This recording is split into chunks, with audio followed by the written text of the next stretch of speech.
土耳其的航空母舰入役了，无人机上舰到底是创新还是无奈呢？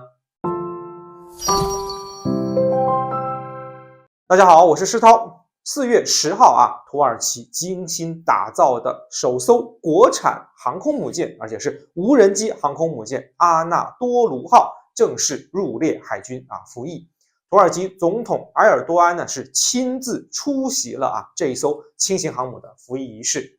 那么埃尔多安呢就表示土耳其生产的这个骑手 TB3 型无人机红苹果隐形无人机和自由轻型战斗机都可以在这个阿纳多卢号上面起降。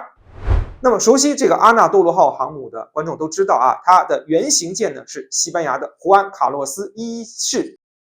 这个航空母舰。那么原本设计来了就是为了搭载美国制造的 F-35 战斗机，那么可以搭载大概12架。但是由于土耳其之前坚持从俄罗斯引进 S-400 防空导弹导致了美国对土耳其横加制裁，并且把这个土耳其就踢出了这个 F-35 战机的合作生产项目，拒绝向土方出售这个战机。那么不得已之下土方调整思路，把这个阿纳多卢号改装成了一个无人机航母。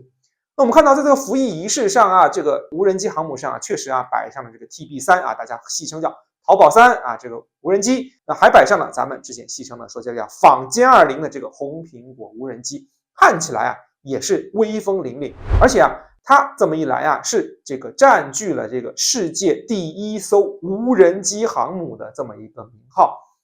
不过如果我们仔细研究一下，就会发现土耳其现在说这一艘航母具有战斗力，可能还差得比较远。首先大家注意一个细节，这个 TB3 无人机和这个红苹果无人机，它们的起落架，特别是主起落架，看起来都是非常单薄的。大家都知道航空母舰在远洋航行它总会有一定的起伏上下，因此要求这个舰载机它的着舰，第一是动作要比较粗暴能够适应航母这个短跑道的这个着陆的需求。第二，一定要有类似于舰载机的这个着陆的这个挂钩这样的一个设备着陆钩的这么一个设备，勾住拦阻索，能够在近短的距离内停下这个战机。第三，就是对战机本身的需求要求很高，一个是结构强度要足够强，二一个特别重要的一个外形特征就是舰载战斗机它的主起落架一般都要采取比较复杂的结构，要既粗壮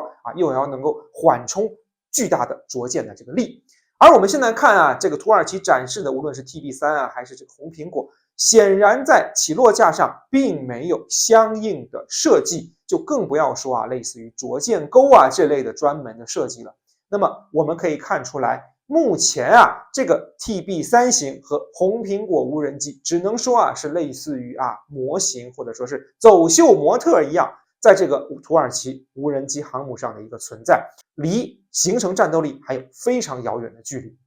但是这也是土耳其的无奈之举，在目前的这个形势下，土耳其已经无法购买到 F-35B 短距垂直起降战斗机了。那么为了不让自己的这一艘航空母舰无机可用，那么土耳其也只能硬着头皮来把这个无人机往上放。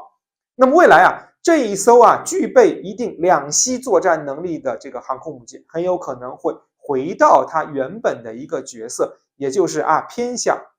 两栖舰的这么一个角色，在上面更有可能部署的应该是直升机通过回归这个两栖作战来发挥它在土耳其舰队中的这一些功能。那么至于这个无人机在这一艘航母上的起降，那么目前为止我们还是保持观望的态度。